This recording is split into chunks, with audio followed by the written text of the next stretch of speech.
Cet ordre du jour commence par le compte de gestion et le compte administratif. Et je vais laisser évidemment Madame Lachenal présenter ces dossiers. Madame Yézil, je voudrais que vous appuyiez sur votre micro pour l'enlever. Voilà, merci. Merci. Madame Lachenal. Merci. Eh bien, bonsoir à toutes et bonsoir à tous. On commence fort ce soir. Et eh bien, je vais continuer sur cette lancée en vous présentant le troisième rendez-vous de la période budgétaire, qui est le compte de gestion et le compte administratif. Vous aurez eu un exercice sur plusieurs conseils assez rapprochés. Donc, du coup, c'est vraiment une formation accélérée.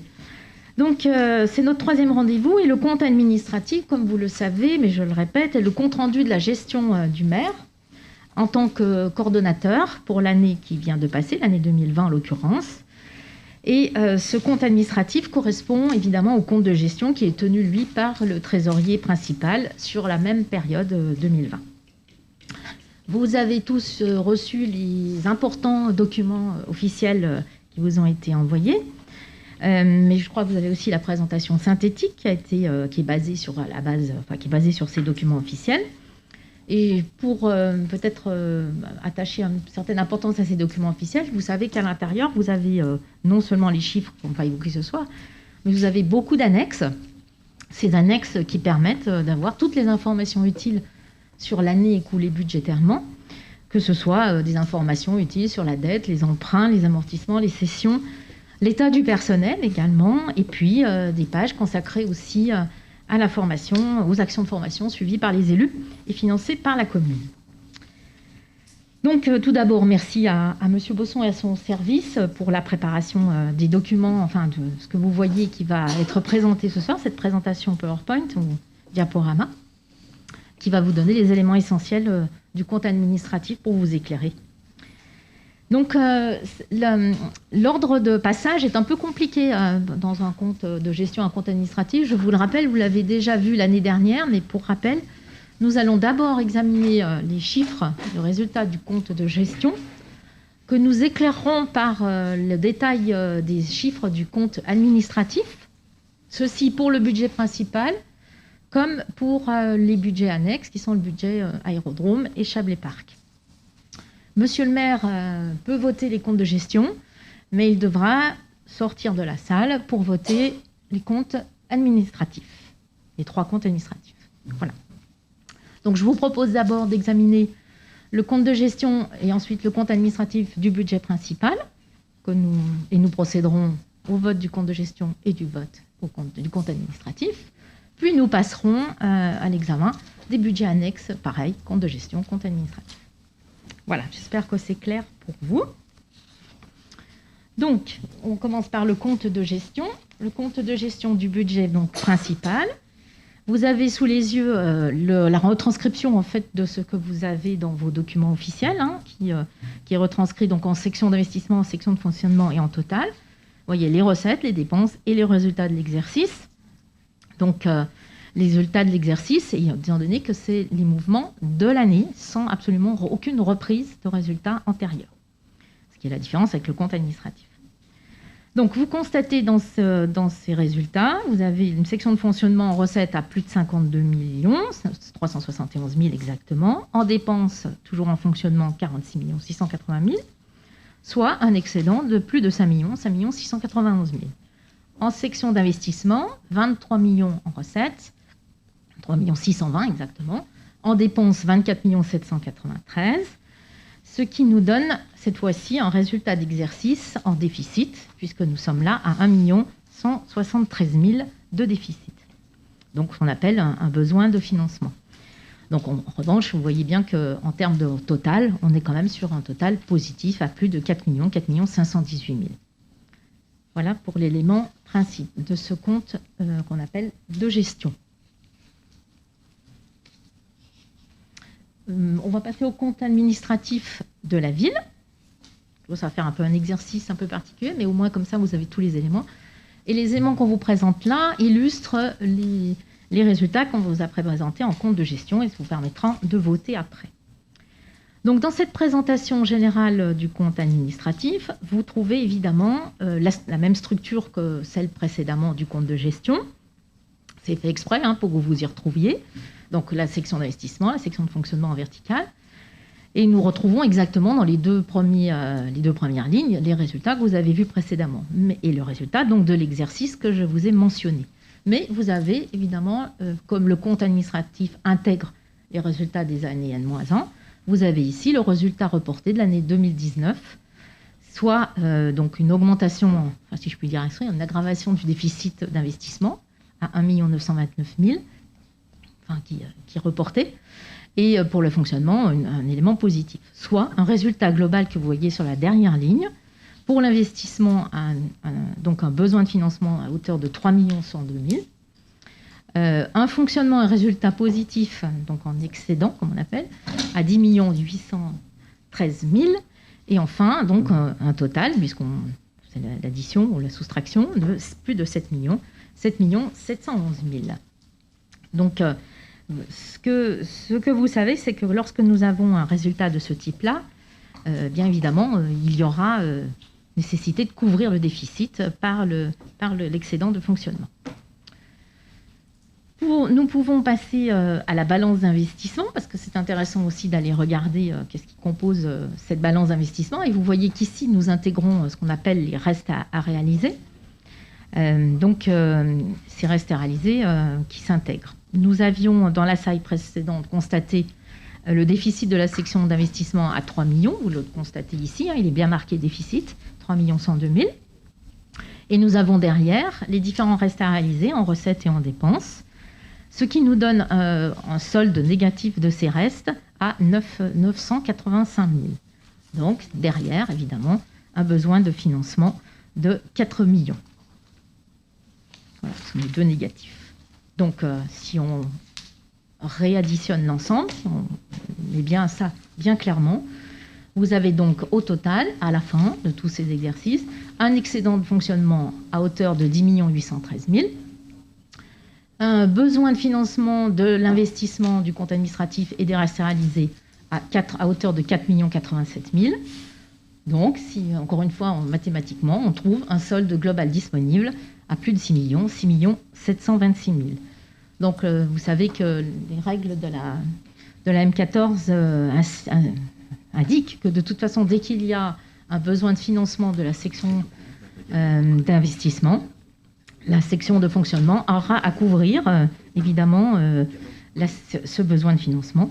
Donc, c'est ce que nous verrons tout à l'heure en termes de ce qu'on appellera l'affectation du résultat. Vous savez aussi que nous l'avons toujours dit, l'excédent, nous l'avions annoncé en budget principal, en budget primitif, nous l'avions annoncé. Cet excédent est repris au budget supplémentaire et il nous permet, comme nous l'avions annoncé, de diminuer le recours à l'emprunt.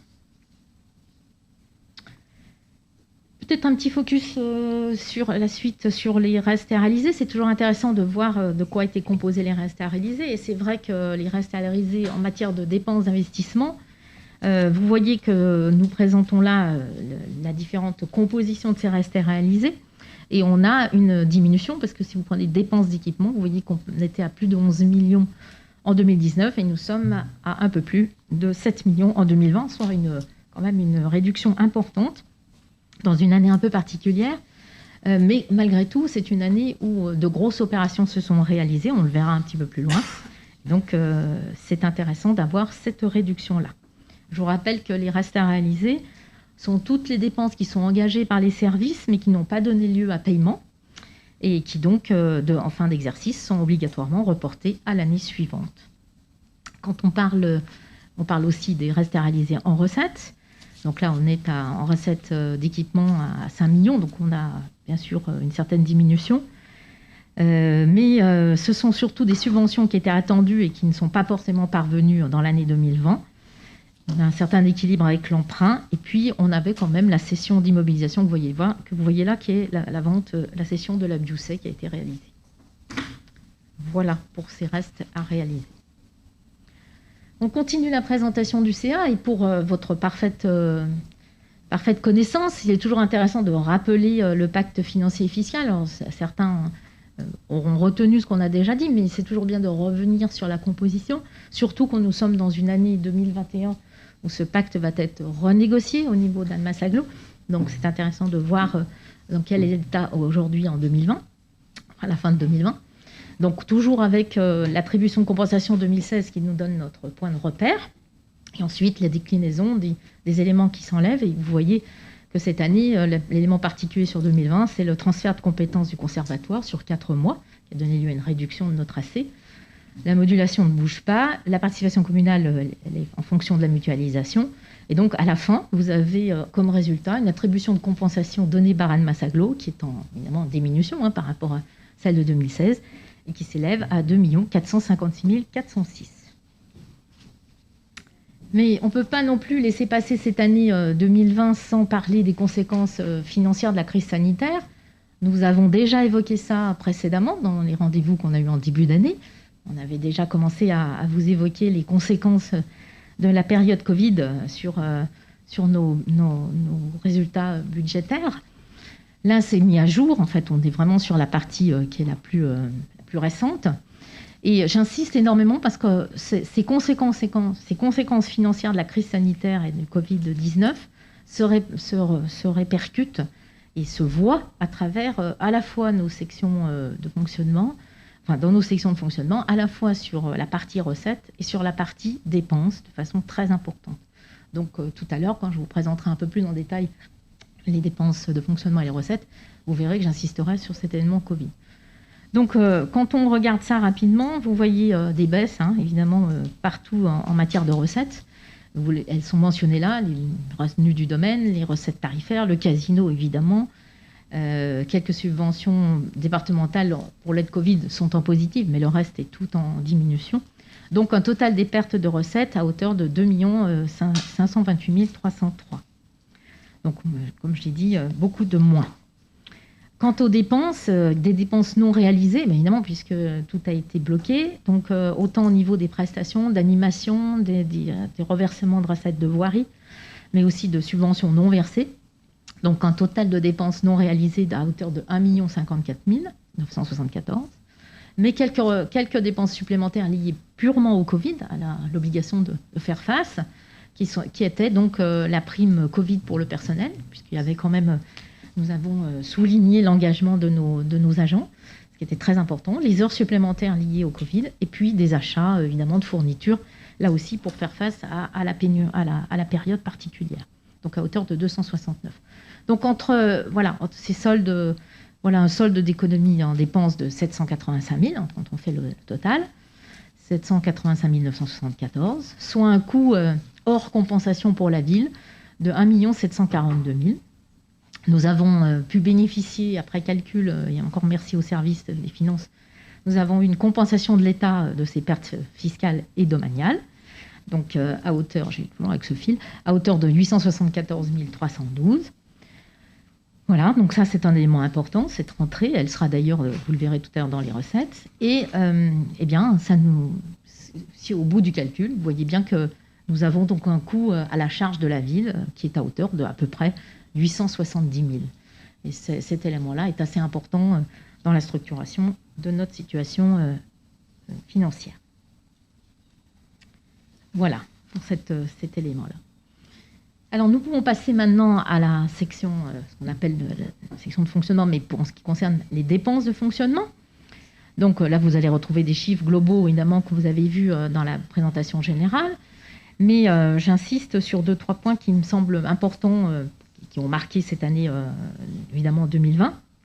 Si les dépenses réelles s'élèvent bien à 42 427 823, nous avons des dépenses de gestion qui sont un peu plus de 41 599.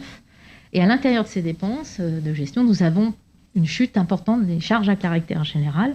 Et c'est vrai que là, nous sommes vraiment sur la marque des conséquences du Covid.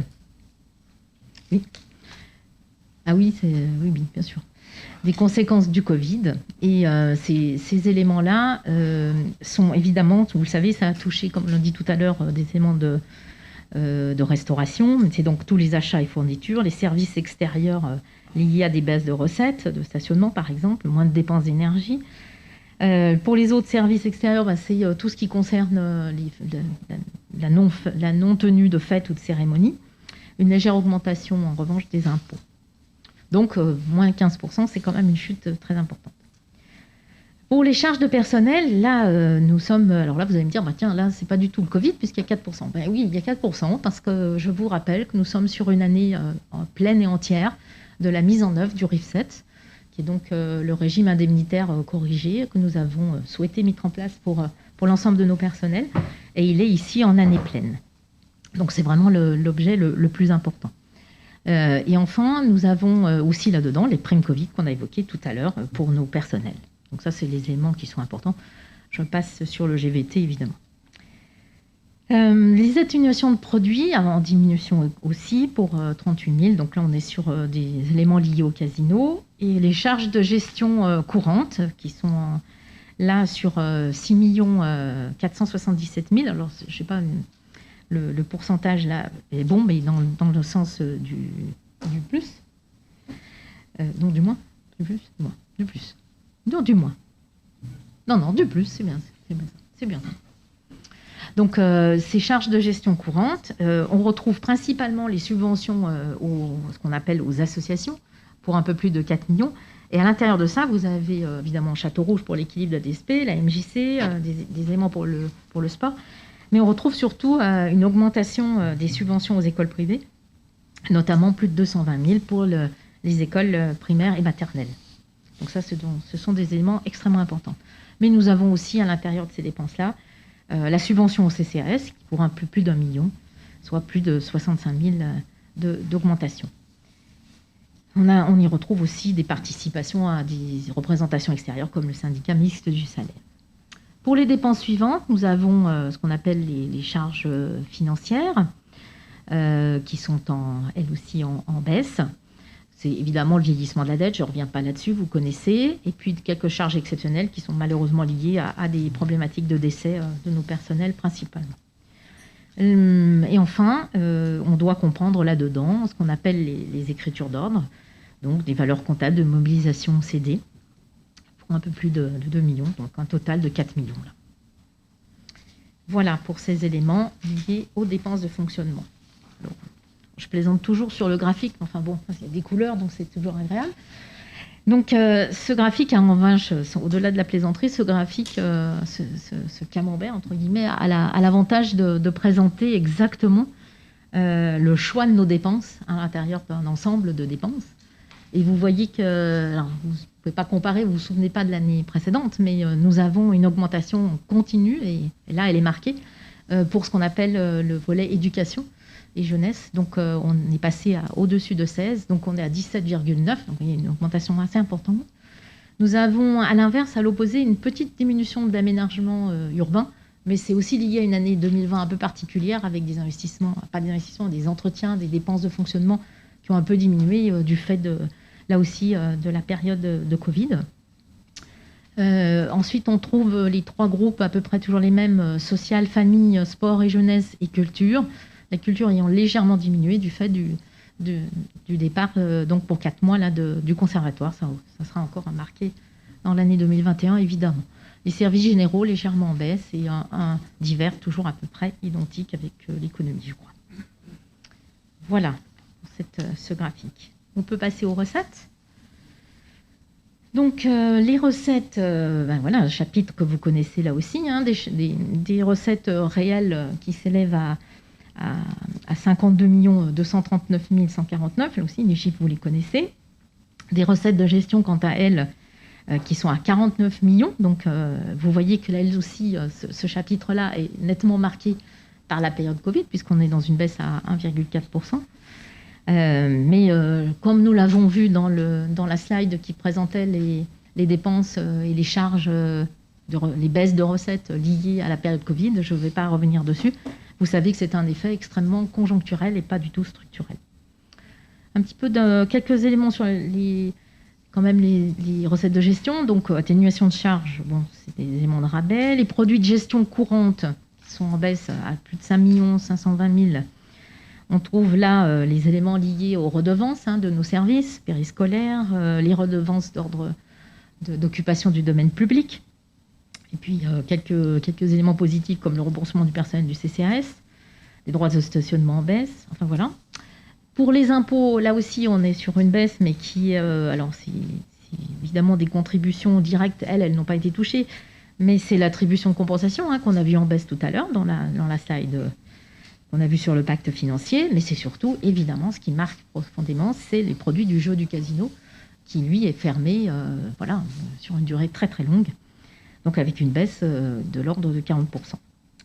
Bon, aussi un tassement des droits de mutation. Pour les dotations et subventions, on retrouve ici, on a indiqué ici, on a mis à l'intérieur de ces éléments-là, la compensation de l'État pour donc les pertes des recettes fiscales et domaniales du Covid, donc pour 874 312. On y retrouve évidemment la dotation forfaitaire, la DSU, ça j'y reviens pas, les allocations compensatrices des taxes locales, pour la TH et la taxe foncière. Et puis, on retrouve les fonds frontaliers en progression et la compensation de l'État pour, justement, la subvention donnée aux écoles privées, subvention que nous n'avons toujours pas touchée pour le moment. Les autres produits de gestion, notamment des revenus d'immeubles, qui sont là aussi en diminution. On touche quelques autres recettes réelles, qui sont des produits financiers, des produits exceptionnels, pour donc 230 500. Et des produits de cession, dont des ventes de terrain, évidemment. Et la dernière, c'est les écritures d'ordre pour 132 123. Voilà pour ces éléments-là. Voilà pour la partie des recettes, enfin de ce qu'on appelle la section de fonctionnement. Pour la section d'investissement, sur cet élément, il y a aussi des éléments qui sont assez importants. Vous voyez que les dépenses réelles qui sont atteintes sont de l'ordre de 24 303 707. Mais ce qui attire surtout l'attention, évidemment, ce sont les dépenses d'équipement qui ont atteint plus de 21 millions. 21 232 591, qui est un montant quand même à souligner, qui est un montant important, qui évidemment... on a vu quelques explications déjà quand on a regardé les restes à réaliser. J'ai évoqué des grosses opérations, mais c'est vrai que nous sommes sur certaines grosses opérations qui sont en fin de réalisation, comme Château-Rouge, les Hutins. On le verra un petit peu plus loin dans une dia un peu particulière. Et puis, il faut dire qu'on a aussi quelques dossiers d'acquisition qui ont abouti. Puis on ne peut que remercier nos services aussi pour l'engagement, pour faire avancer ces dossiers. Donc, dans ces dépenses d'équipement, vous avez les immobilisations incorporelles, qui sont des frais d'études, des logiciels. Vous avez les subventions d'équipement qui ont été versées, notamment pour la surélévation du parking de la gare. Vous avez aussi des AC d'investissement. Vous avez les immobilisations corporelles, avec différentes acquisitions foncières. On atteint déjà les 2 millions, là, pour un peu plus d'1 million. Du matériel, des ouvriers, de l'outillage pour nos services, du transport, de l'informatique, ainsi de suite. Et d'autres immobilisations corporelles liées à du matériel pour les bibliothèques ou de cuisine, ainsi de suite. Ensuite, nous trouvons ce qu'on appelle les travaux ou immobilisations en cours à hauteur de 5 377 152. On peut peut-être regarder, Monsieur Bosson, comment c'est ventilé. Donc voilà, quelques illustrations importantes dans ces travaux qui sont à la hauteur de un peu plus de 5 millions, donc avec évidemment la voirie, l'aménagement de la voirie, la bulle, qui est un super équipement qui a donné lieu à beaucoup d'investissements, les travaux divers dans les écoles, la route des Trempières, enfin, je vous laisse lire, le parc Clémenceau, la voie verte de l'avenue du Gifre, qui est très empruntée. Mais un élément aussi qui était important, c'est les locaux pour les parcs et jardins, quand même, à un montant assez élevé, la sécurité piétonne de Gaulle, Leclerc, et l'éclairage public, toujours en rénovation. Voilà pour ces travaux. Si on revient, on peut basculer sur les opérations d'équipement, que vous voyez à hauteur, c'est grosses opérations, à plus de 12 millions, donc avec Château-Rouge, à plus de 5 millions. L'extension de Mermoz à 3 524 000, le pôle d'échange multimodal, les Hutins, 527 000, et puis la place Libération et l'îlot Chablais-Barque à 120 000. Donc des éléments assez importants. Pour finir, si on continue, évidemment, il y a toujours évoqué quand même les dépenses financières avec ces opérations pour compte de tiers qui sont notées là. Donc aussi là-dedans les emprunts, quelques dotations, des immobilisations financières. On a les opérations d'ordre pour 488 000, qui sont aussi une partie de transfert entre sections, et puis des opérations patrimoniales. Et enfin, vous ne voyez pas, mais il y a aussi les résultats reportés qu'on a vus tout en début de séance 2019. Voilà pour ces éléments. Oui, j'avais trouvé intéressant, monsieur le maire, peut-être qu'on regarde un petit peu ce que ça recouvre quand même, ces grandes opérations sur plusieurs années. Parce qu'elles durent quand même, on a toujours l'impression que le temps est long, mais en fait, les opérations durent sur un certain nombre d'années. Et on voit ce que l'effort financier de la ville sur ces opérations. Donc vous avez des grosses opérations, là, comme Camille Claudel, les Hutins, Château Rouge. Certains ne sont pas tout à fait terminés encore, hein, je vous le rappelle. Voilà, donc vous voyez que ce sont des sommes importantes qui donnent lieu à des réalisations importantes, concrètes et réellement utilisées par nos populations. Merci. Nous pouvons finir par les recettes d'investissement, donc qui s'élèvent en ce qui concerne les recettes réelles à plus de 19 millions. Des recettes d'équipement, elles, à un peu plus de 8 millions, 8 741 000. Elles sont en augmentation, celles-ci, parce qu'elles sont évidemment en lien avec les fameuses opérations dont on vient de parler, hein, qui ont pu se réaliser sur l'année. Donc les recettes d'équipement sont composées de subventions d'investissement.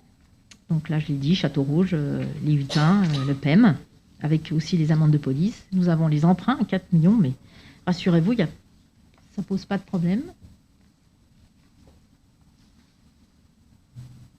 Vous avez une question peut-être? Les recettes financières pour un peu plus de 10 millions, avec les dotations et l'affectation du résultat de l'année 2019 pour 6 millions. Les autres immobilisations financières et les opérations pour compte de tiers. Et en dernier, vous voyez les cessions de terrain, les amortissements à hauteur de 4 millions. Voilà.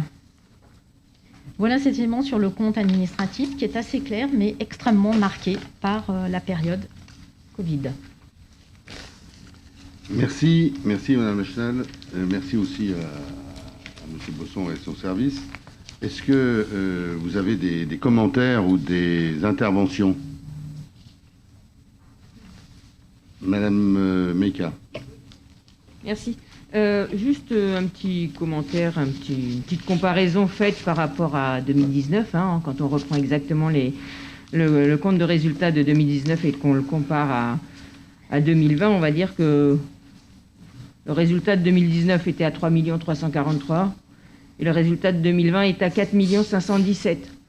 On n'a pas trop souffert de la crise, simplement. Hein, j'ai l'impression que finalement, on a réussi à se maintenir et même presque avoir une année blanche, bon, un peu plus élevée que l'année dernière, mais finalement, il n'y a pas eu de... On n'a pas trop souffert du Covid, malgré tout ce qu'on a pu entendre ce soir, en entendant que tout ce qui était fait, c'était par rapport... on avait baissé ça parce que c'était à cause du Covid, et ci et ça. Et finalement, on a une meilleure année en 2020 qu'en 2019. Voilà, moi, je constate juste ça. Je me félicite qu'on n'ait pas beaucoup plus souffert que ça, oui, financièrement. On a résisté surtout. Du Covid. Hein. 2019, 6 millions. On peut peut-être apporter, Madame Lachenal apportera des précisions, mais il y a à l'évidence aussi eu des ralentissements, voilà, et qu'on va retrouver, d'actions qu'on va retrouver sur la suite.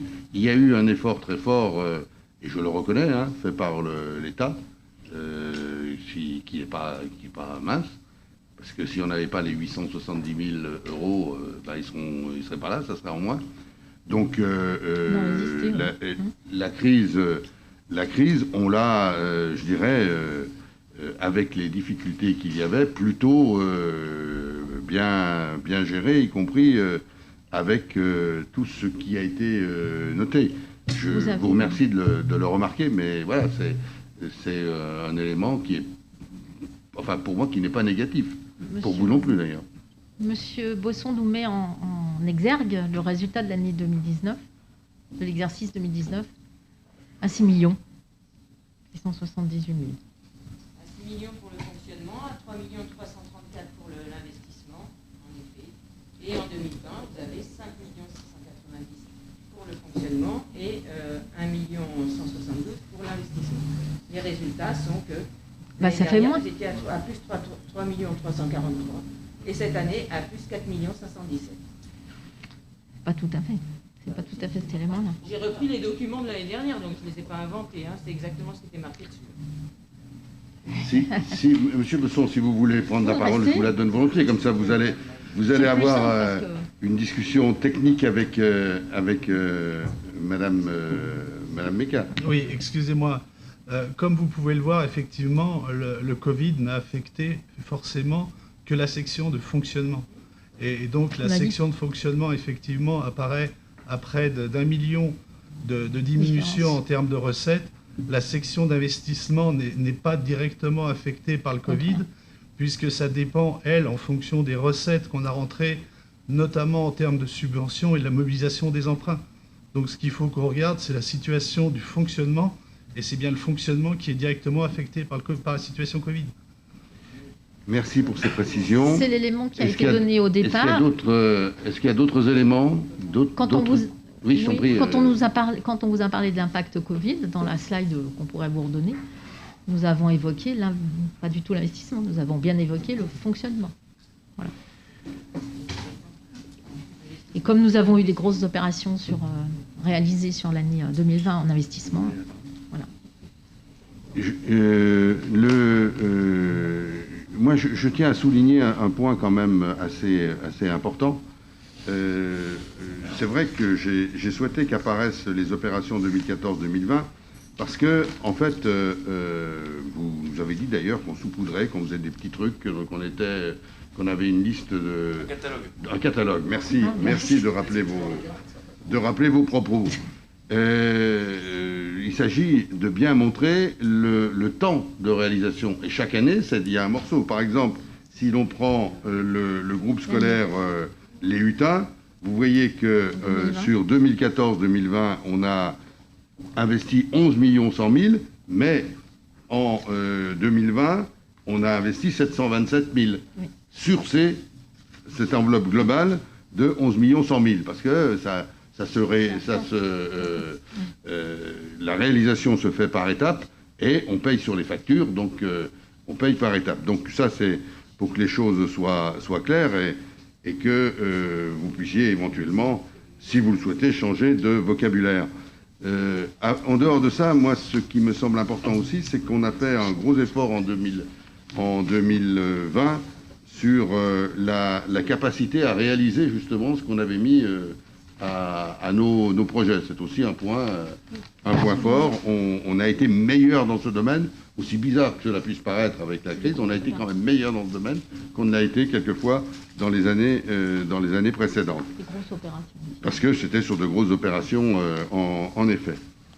Voilà, moi, c'est les remarques que je voulais faire. Est-ce qu'il y a d'autres questions ou remarques sur ce compte administratif ? Eh bien, je vais faire voter le compte de gestion, parce que ça, j'ai le droit. Voilà. Le compte de gestion, Madame Lachenal vous l'a rappelé, c'est le travail fait par le trésorier, qui applique les décisions de l'ordonnateur, c'est-à-dire de la ville, eh bien, de moi, enfin du maire.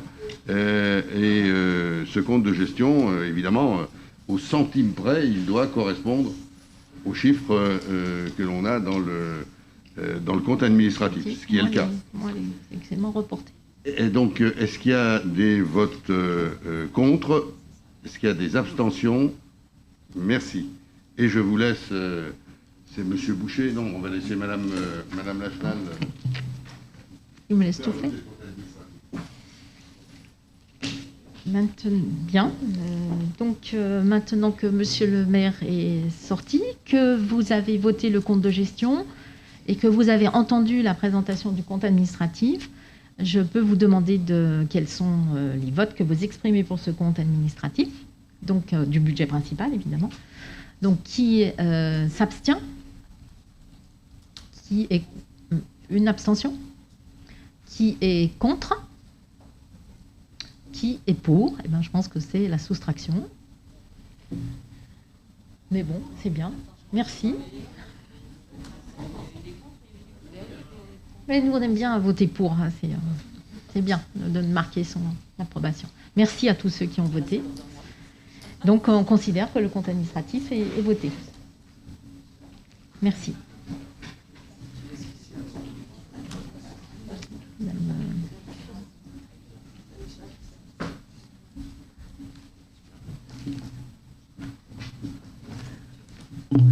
Madame Lachenal. Voilà, monsieur le maire, nous avons un compte administratif adopté avec une abstention uniquement. Merci. Merci à tous.